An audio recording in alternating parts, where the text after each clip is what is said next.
Mga kababayan, bakit parang gigil na gigil si Tito Soto sa impeachment? Gusto raw pahirapan? O gusto talagang pabilisin lang?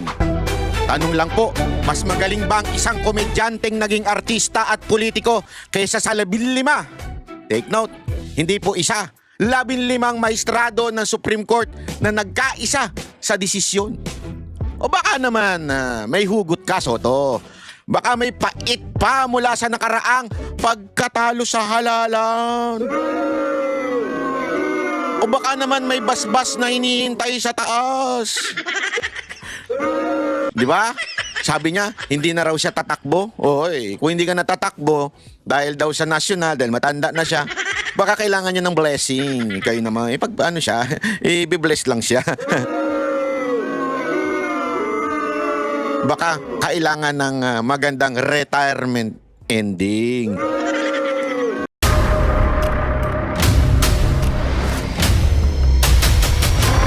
Bago tayo mag-umpisa, baka pwede nyong i-like ang video na to. Malaking bagay ang like sa aming mga content creators. Maraming salamat po.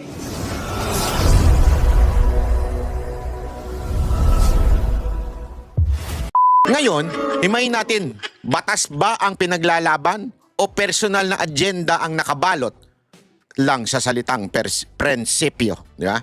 Manatili hanggang dulo dahil ang issue na ito hindi lang para sa isang opisyal. Ito ang magiging blueprint kung sino ang pwedeng managot sa mga susunod na taon. Alam nyo, mga kababayan, itong ginagawa ni Soto na pagbibigay ng kanyang statement or dissenting statement, especially siya ay isang Senate President, ay hindi maganda sa tingin ko. Dahil Supreme Court ang nagsalita. Bakit niya, ito ay para bagang sinasabing mas maalam pa siya. Sa totoo lang ito kahit singhusing si Soto ito ay medyo yung galing-galingan na parang alam niya na lahat. Di ba? Porket matagal na siya sa politika, porket matagal na siyang senador, feeling niya alam na niya lahat ng bagay pagdating sa politika. Alam mo, bata, sana man lang kahit abugas yan, nag-aral ka. Pwede nating masabing, pwede kang tumapat sa karunungan ng Supreme Court. Pero hindi Niabugas siya, hindi mo natapos. Meron sigurong naitapos ka sa school bukol. Pwede, di ba? Oh, successful na artista ka. Oy, okay yan.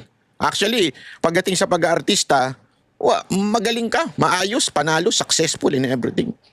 Pero hindi ibig sabihin sa haba ng panahon mo sa politika ay ikaw na expert. Di ba? Sa katunayan, kung hindi ka nga siguro artista, baka hindi ka pa nga nanalo Ano bang nagawa mo na masasabi nating landmark laws na naipasa mo o nung dati kang vice mayor ng Quezon City na masasabi nating magandang accomplishment mo? Siguro meron isa, dalawa. Pero para sabihin mo na para bagang may mali sa ginawang desisyon ng Supreme Court, bata, medyo, hindi pala bata, sir, matanda. medyo sabit po yun, ito, ipapaliwanag po natin ngayong araw na ito kung ano ba talaga ang nangyari doon sa desisyon ng Supreme Court na kung saan ay talagang tinututulan ng iba. Pero take note, ang tumututol po karamihan dito ay yung may mga kulay na quote-unquote constitutional expert, quote-unquote dating judges, dating o kaya naman legal luminaries o di kaya mga politiko. Ano ba yung tinututulan nila o tila kini-question nila pagdating po doon sa latest decision ng Supreme Court? Yan ay ipapaliwanag natin ngayong araw na ito sa lingwaheng inyong maiintindihan. Kasi talaga namang napaka salimuot, pero ipapaliwanag natin ito para mas maintindihan natin. Ito muna yung balita para dito natin sundutin. Ano ba talaga ang problema dito at ano nangyari? Ngayong Huwebes, tuloy ng binasura ng Korte Suprema ang naunang impeachment complaint laban kay VP Sara Duterte. At sa pagbasura na yan, may mga requisitos na kailangang tandaan ng Kongreso pag umusad na ang mga reklamong impeachment laban kay Pangulong Bongbong Marcos at kay VP Sara Duterte. Halimbawa, ayon sa Article 11, Section 3 ng Konstitusyon, isang impeachment complaint lamang ang maaaring ma-initiate laban sa isang opisyal kada taon. Sa matagal po na panahon, ito po ang sinundan ng lahat, ang ruling sa Francisco versus House of Representatives noong taong 2003. Ang impeachment ay considered initiated lamang kapag na-i-refer na po ang reklamo sa House Justice Committee. Pero sa patakaran ng pinagtibay ng Korte Suprema ngayong araw, meron pong dagdag dyan. Kung ang reklamo ay hindi ilagay sa order of business ng Kongreso sa loob po ng 10 session days, considered initiated na rin ang reklamo. Ito pa, kung ang reklamo ay hindi rin i-refer sa Justice Committee in 3 session days, considered initiated na rin po ito. Sa madaling salita, kung hindi kumilos ang Kongreso sa isang verified at endorsed na impeachment complaint, considered initiated na po ito at magsisimula na po ang 1-year ban laban sa mga bagong reklamo. Ayan. Ito po ang pinaka-main na tinututulan nila sa desisyon ng Supreme Court. Okay? Merong 10 araw, once natanggap, pagpasa ng once natanggap, tatakbo na ho ito ng 10 days. 10 araw na dapat ito'y tumakbo na. Ibig sabihin, kailangan sa order of business, may pasok na kaagad. Okay? At 3 araw, dapat ito'y ma-refer na sa Justice Committee. Dati kasi, ang para bagang pwedeng pag-antayin. Katulad ng ginawa doon kay BP Sara Duterte na pinending yung unang 3. Tapos, tsaka pinasa yung pang-4. Ngayon, sinasabi at pinagtitibay ng Korte Suprema na hindi porket hindi ginalaw, nagbibilang na yung araw. Kaya hindi nagbibilang yung araw. Dapat, matik yun. Basta ipasa, makuha, ma-receive, pak, bilang na ang araw. Kailangan aksyonan.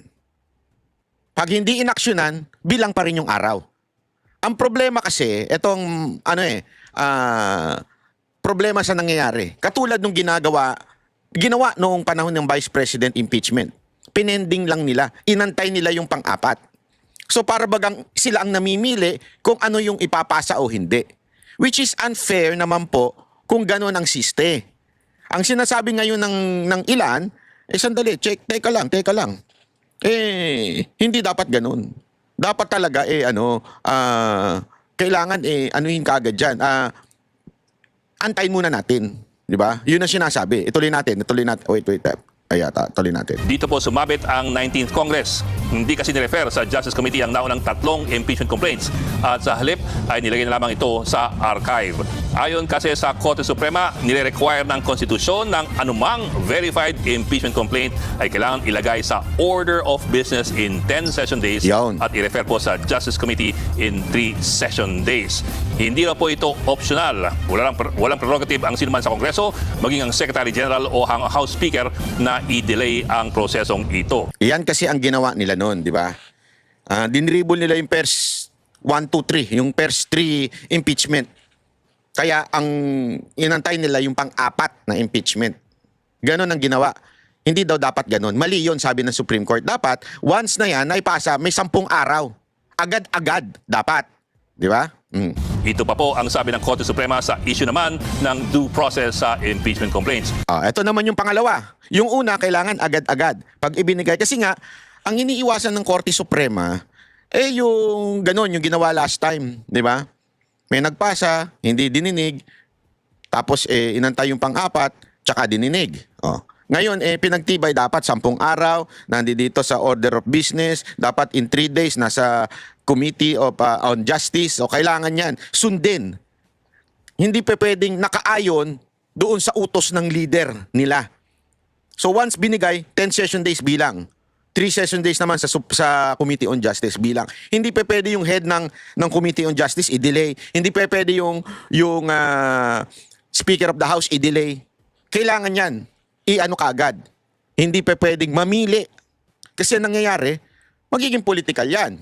Mamimili ngayon yung Speaker of the House o yung Committee on Justice na chairman. Actually, sunod-sunuran naman yung chairman sa Speaker. So, basically, parang sinasabi ng Supreme Court, dapat ang impeachment ay wala sa kontrol ng sino mang tao.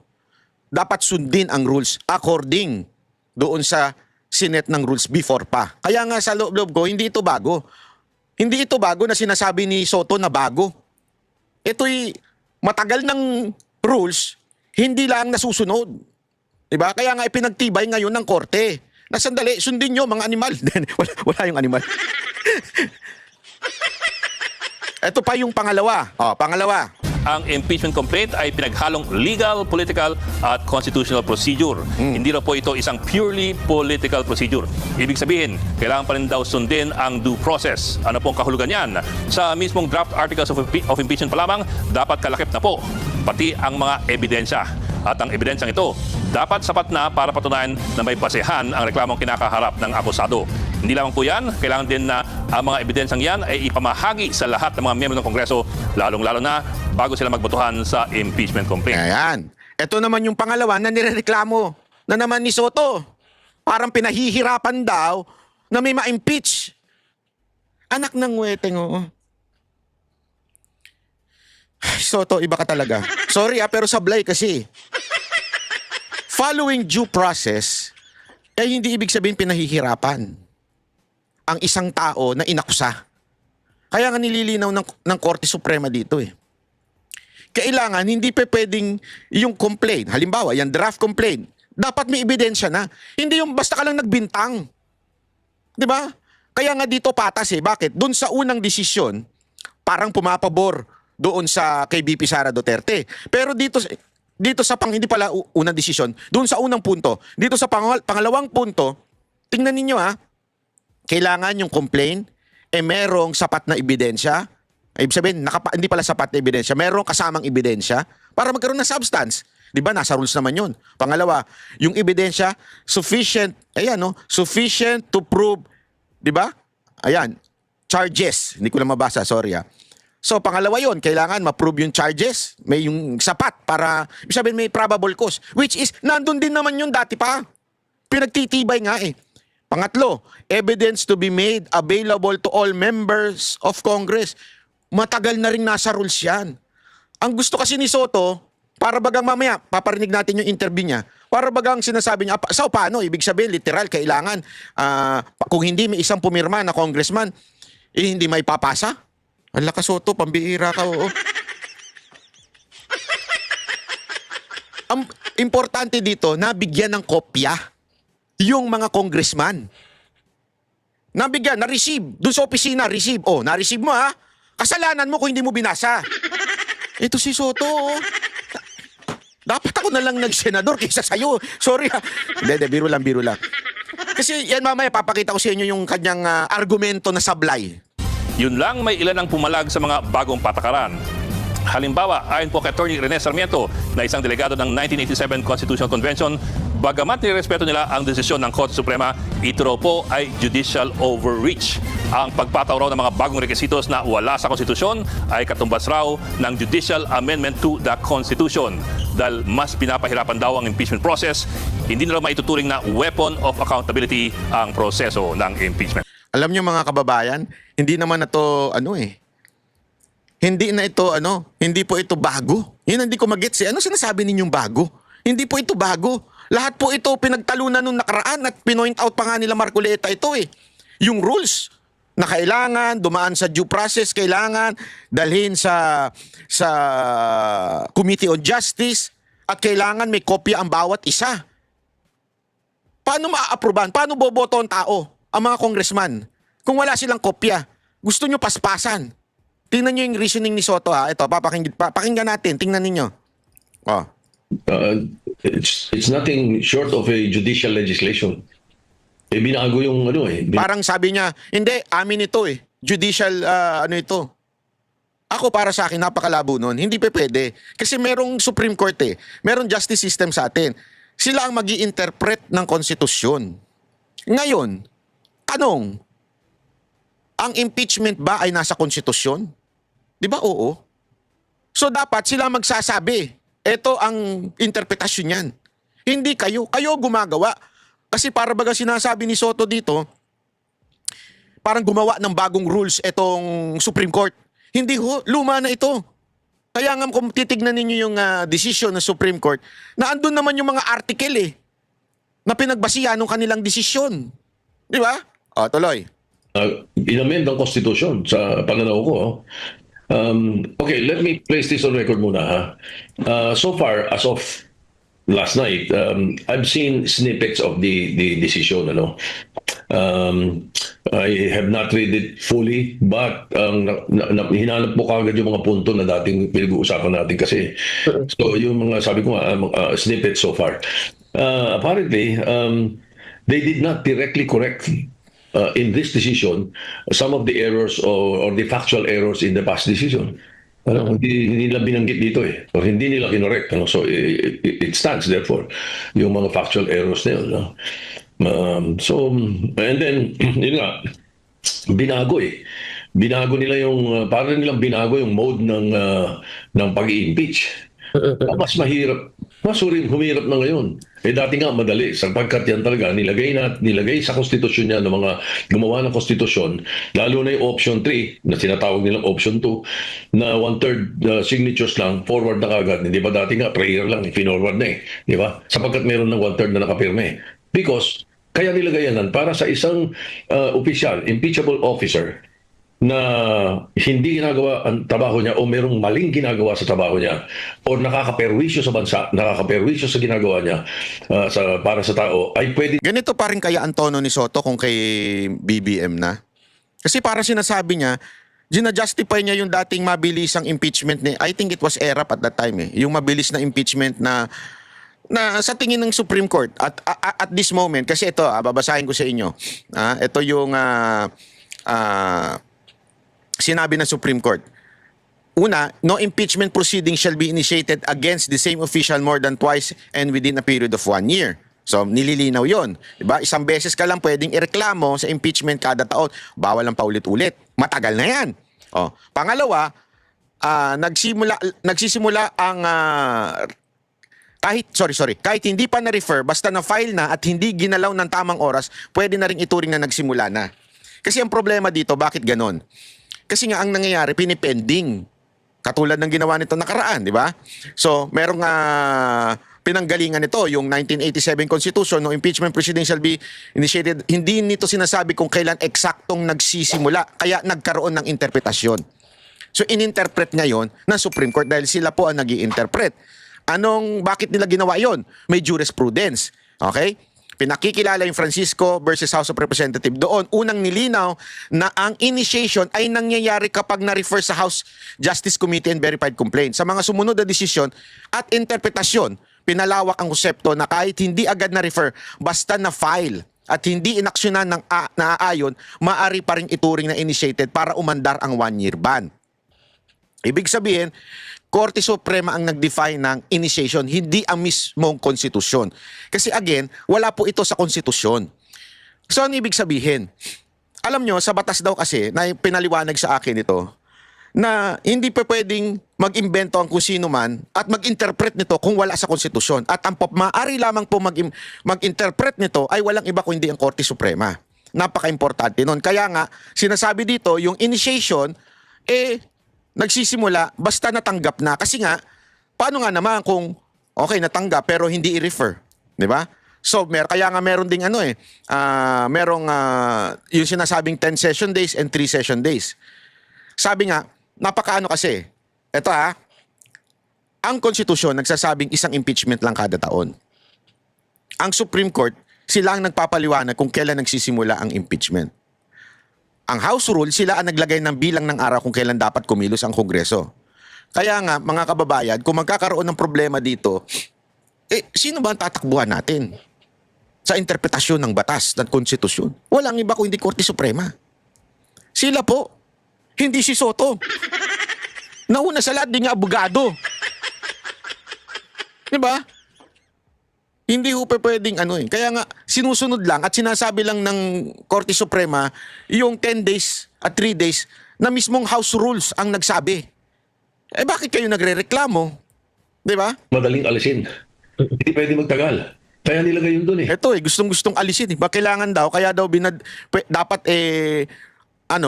pwede yung hindi kagad mabasa ng mga congressman para daw mabilisan. Diba? Kaya noon basta nag-rule lang yung 1/3, tapos na. Kaya naalala nyo yung pagtayo ni Villar noon, tapos biglang, lahat na. Ang gulo-gulo. Hindi dumaan sa tamang proseso. Bakit natin pahihirapin ngayon? Katulad ng ginawa ngayon at humihirap na. Talagang Kaya sabi ko, forgive me, but I think impeachment now is an impossible dream. Yan ang mahirap dito talaga pagka showbiz eh. Talagang impossible dream. Marami nagkakapatayan dyan sa impossible dream. Ay, hindi pala. Iba palang kanta yun. Grabe si Soto, no? Lupit din talaga nito mag-interpret ng batas. Iba ka, ikaw na pumalit sa Supreme Court. Gusto niya pwedeng paspasan. So, naayon sa ating saligang batas, kailangan ng lahat ng tao dumaan sa due process. Di ba? That is a basic principle. Di ba? Sinasabi nga ng Korte Suprema, basic principle ito yung due process. Hindi pa pwedeng sabihin natin na political process lang itong impeachment. Ito hindi lamang ito pang politika. Hindi pa pwedeng ganun. Kasi bakit? Binoto ito ng taong bayan, yung mga impeachable.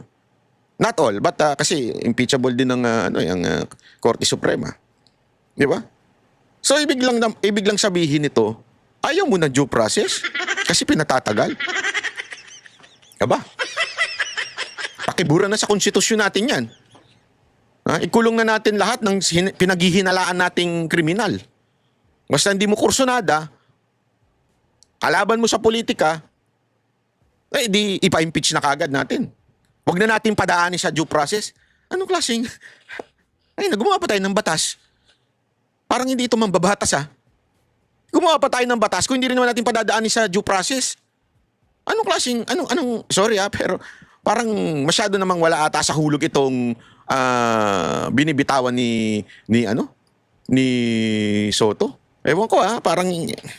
That's one, no? So sabi ko nga, mga snippets pa lang yung nakita ko. Number two, na gusto kong bigyan ng karangan ng linaw, my position and my comments have nothing to do with personalities. It has nothing to do with Vice President Sara. It is the principle. It is the principle of ang legislation ay sa Congress. Hindi sa Supreme Court. Oo. Gusto natin baguhin ang Constitution, let's use a Constitutional Convention or a Constituent Assembly. Hindi a Supreme Court decision. Parang hindi naman ata binago. Ininterpret lang yung salita doon sa ano bang article yun? Article chotomate. Sa Article 11 Section 3. Nandun naman yung nakasulat po yun Ang linaw-linaw po no? So, tapos ayon din mismo sa batas na ginawa o sa rules na ginawa ng House, kailangan 10 araw i-refer o i-initiate, Ito, para eksakto. Kailangan 10 araw mailagay sa order of business. At ang nakalagay doon, di ba, immediate. Ilang araw din dapat i-refer sa Justice Committee, 3 araw. Ang sinasabi lang ng Supreme Court, kung gano'n, dapat sundin. Sundin yung 10 araw. Hindi yung itetenga ninyo, aantayin ninyo nang pumasok pa yung ibang mga impeachment, tapos tsaka nyo lang ipapasa para doon magsisimula yung 10 araw. Hindi pa pwedeng ganun yun. Kasi mangyayari nun, sino nagdidesisyon? House Speaker. Yun nga yung iniiwasan Yung ang House Speaker ang magdesisyon kasi supposedly taong bayan na nagpapa-impeach. So dapat sundin yung taong bayan. Hindi yung ganitong parabagang, hindi, kung anong desisyon ng siya mamimili. Ganun na nangyari. Ang personalidad dito whether it's the impeachment of the filed impeachment for President Marcos or Vice President Duterte, it's nothing to do with that. Even if somebody files an impeachment to any of the members of the Supreme Court, walang kinalaman yung aking punto dito. Hindi na magagamit Ang hirap na tingnan niyo yung isang napansin ko. Noong una, di ba, parang tinanggal nila talaga yung option 3. Ngayon na sinasabi, kailangan pirmado lahat at binasa at alam ng mga at nabasa at naintindihan ng mga congressman ang kanilang articles of impeachment. Alam naman natin na pagka ganun, isa lang ang magsabi na hindi, ayokong basahin wala akong panahon bumasa. Hindi ako pumapasok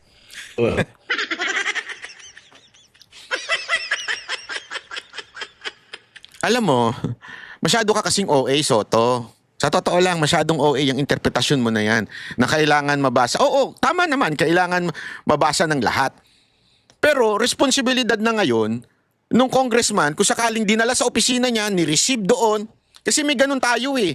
Hindi pa pwedeng sabihin natin yung katulad ng style na ginawa niya na hindi na-receive. Hindi namin i-receive yan kasi wala yung Secretary General. Hindi pa pwedeng ganun. Dahil nasa konstitusyon din yun. Nasa ano rin na, nasa ano ba tawag dito? Nakalimutan ko yung exact term. Nandun din yun na kailangan yung opisina, whether nandun yung head ng office na yon ay dapat tanggapin. Di ba? Nandun yun eh. Ngayon, anong ibig ko lang sabihin? Simpleng-simple lang. Masyadong OA yung interpretasyon nito ni Soto na kung saan sinasabi niya, so kung ayaw kong basahin yan, so hindi natatakbo. Ano ba naman klaseng interpretasyon yan? Soto naman, medyo sablay po kayo dyan. Sorry sa tingin ko, napakasablay nyo, sir. Pwede mo namang ipa-receive sa opisina. Oh, di ba? Kung hindi mo pinirmahan, sasabihin mo, hindi ka sandali, may receive, may receive. No. Problema na ng congressman yun. Di ba? Pagka halimbawa, botohan. Halimbawa, ito, sigurado ako, alam niyan.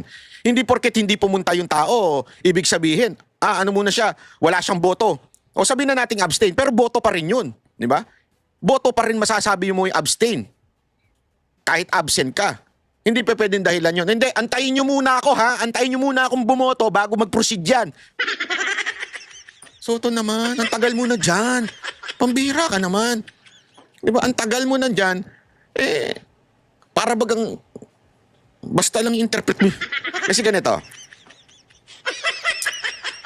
May mga nagsasabi na medyo overreach daw itong ginawa ng Supreme Court dahil hindi eksaktong nakasulat sa konstitusyon yung rules na kung saan ay nagsasabi na na 10 days and 3 days. 10 days order of business at the same time ay yung naman sinasabi na 3 days doon sa Committee on Justice. Kaya sinasabi daw na tila nag-overreach itong Korte Suprema, 'di ba?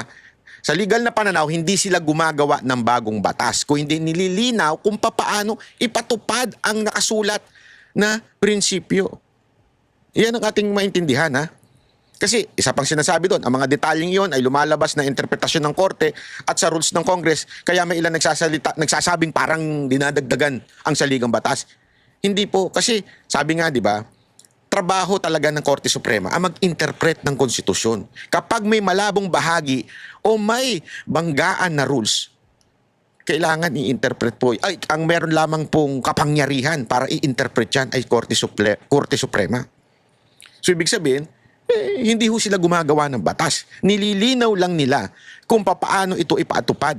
Kasi nga naman, halimbawa, ibang gumagawa ng batas, legislative branch, which is Kamara and Senate, merong hindi pagkakaudawaan, di ba? Halimbawa, yung executive branch, ipapatupad na yung batas, merong hindi pagkakaunawaan. Ano ngayon na mangyayari?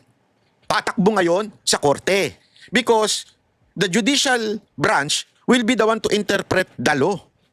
So, dadalhin yan sa RTC, pag natalo, whatsoever, dalhin sa CA, hanggang umabot sa Supreme Court. Supreme Court, sila po yung, kaya nga Supreme sila yung final arbiter. Ano ba ang sinasabi o interpretasyon ng batas na pinatupad ng executive o di kaya at this very instance yung pinatupad ng legislative. So ibig lamang pong sabihin nun mga kababayan, simpleng-simple. Ang bottom line, ang pinaka may kapangyarihan na mag-interpret ay ang Supreme Court. Diba? Alam nyo, hindi ito settle ng tama o mali. O debate ito sa legal political na pananaw. Hindi simpleng oo, hindi ito. Pero isang bagay ang sigurado tayo dito mga kababayan. Korte Suprema ang dapat sundin pagdating sa interpretasyon ng batas. Yun lang yun eh. Hindi mo lang pinigil, dinelay mo. Hindi mo lang Madidelay mo daw. So ganun ba every time na kailangan ng boto ng isang taong congressman? Pag hindi siya bumoto, wag nyo itigil niya. Kailangan may boto ako kasi ayon sa rules. Kailangan bumoto mga congressman. Sorry, I'm not saying you're stupid but what a stupid logic. Di ba? Napaka-stupido naman logic. One congressman can delay because, ayokong basahin yan. Sabi ng Supreme Court, kailangan basahin. Hindi yun.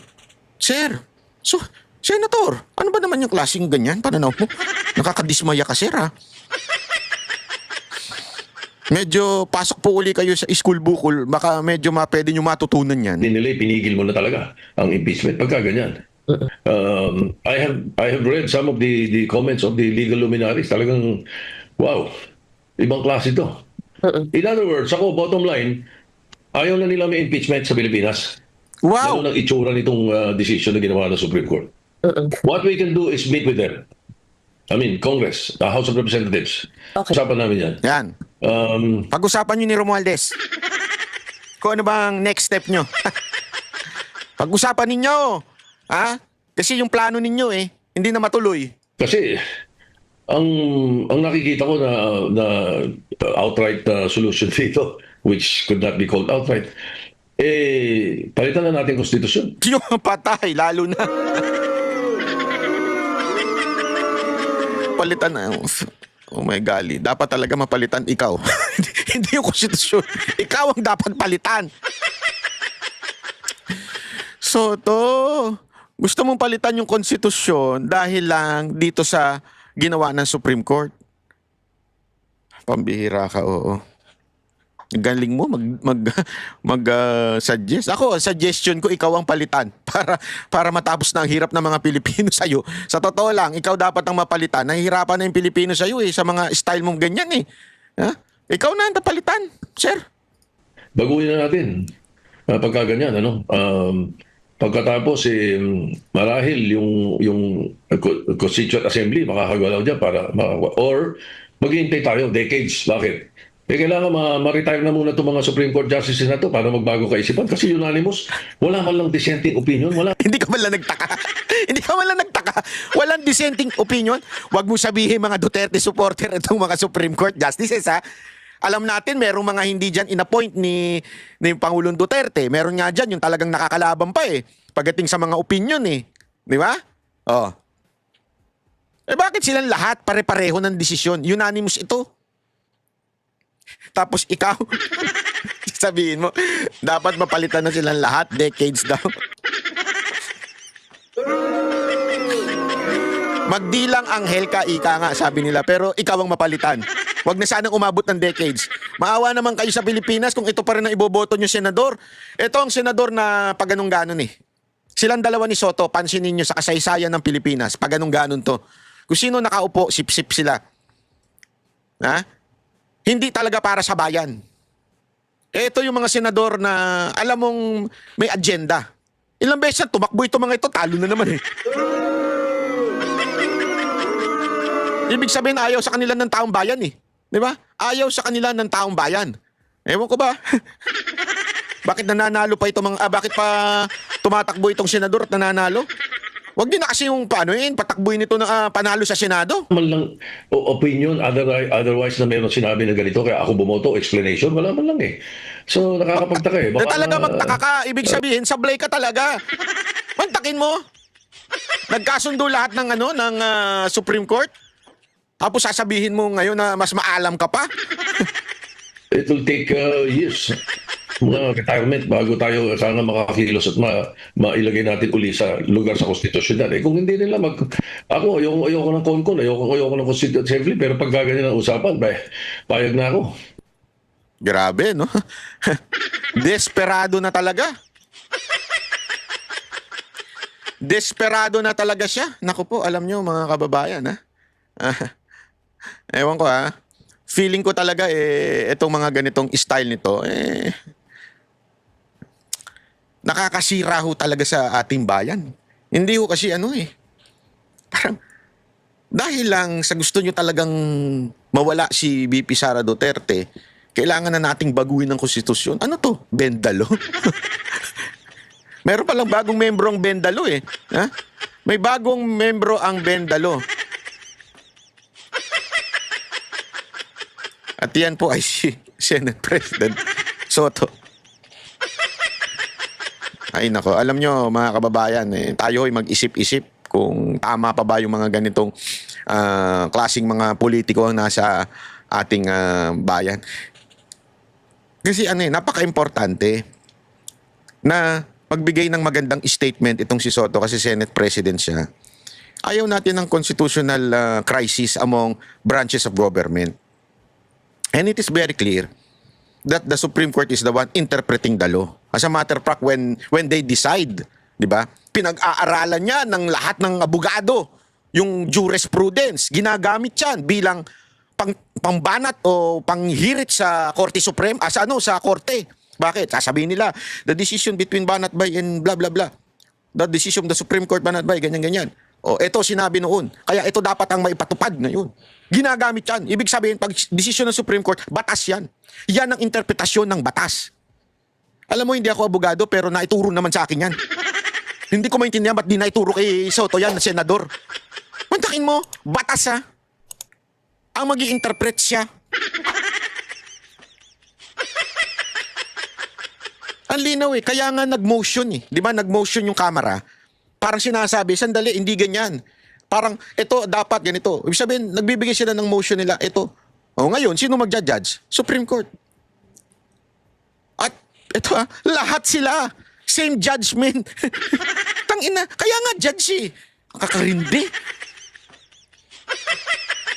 Pwede mo bang sabihin sa judge, naku judge, sablayan. Oo, pwede mo ilagay sa puso mo yan. Pwede mong parang ganun. Pero tandaan mo, lahat yan binase doon sa ebidensya o mga sirkumstansya na kung saan, isipin mo to these are Supreme Court justices. 15 sila, pare-pareho sila ng pag-iisip. Pare-pareho sila, tama ang sinasabi. Pare-pareho silang, eto ang dapat sundin. Tapos may isang galing sa school bukol, magsasabing, wala talaga. Kaya nga ng isang dekada para mapalitan lahat yan. Para bagang mali lahat ang desisyon nila. Katawa-tawa ka talaga. Ama naming Diyos na makapangyarihan sa lahat, salamat po sa iyong pagmamahal na hindi nagmamaliw.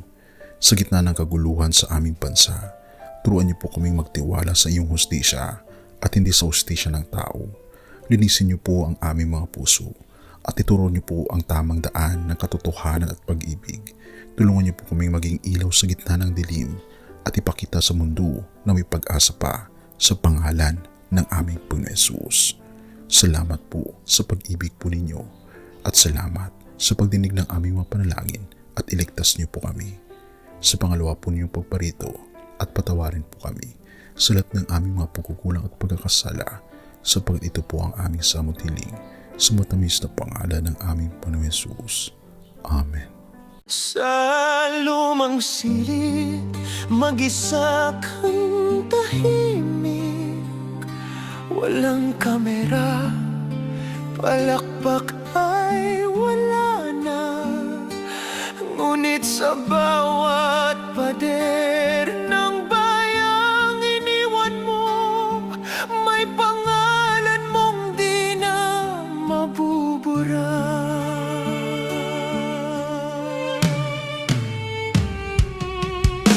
Minsan kang naging balikat ng mahihina, kalaban ng takot, kakampi ng masa. Di mo man laging nasabi ang tama, pinili mong ipaglaban ang madla. Hindi ka sakdal gaya naming lahat, pero tumindi ka ng walang pag-atras. At ngayong pagod ka na, tatay, kami naman ang sasalo ng bawat bigat.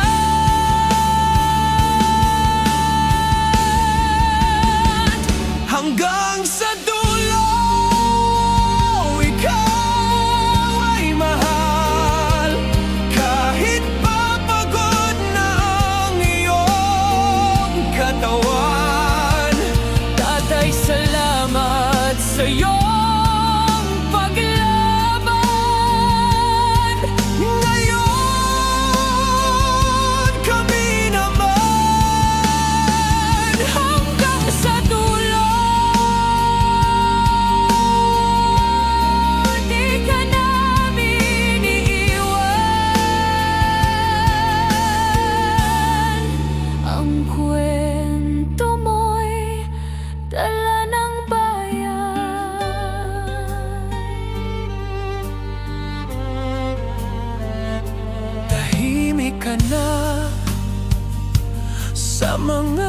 nabatikos, wala nang tugon, wala nang galit.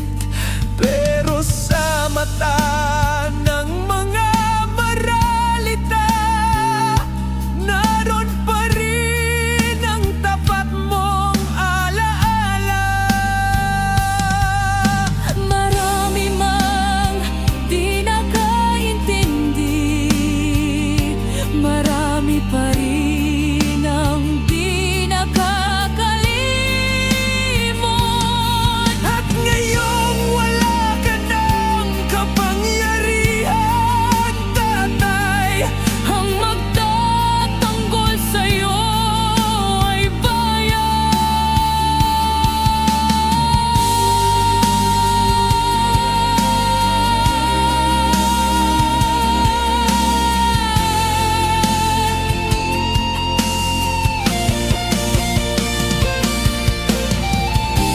ay hindi ka nag-iisa.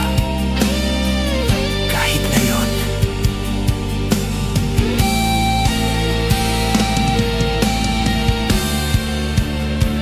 hanggang sa dulo, tangan ka pa rin.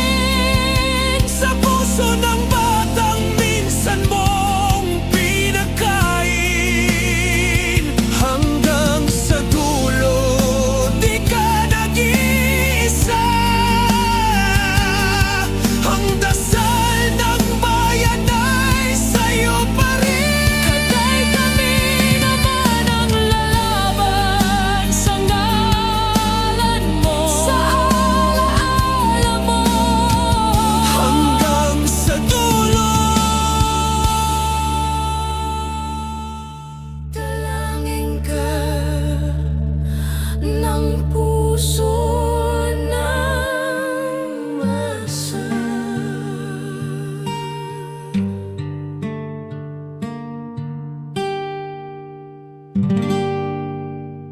At yun na nga mga kababayan, ano na ang masasabi mo?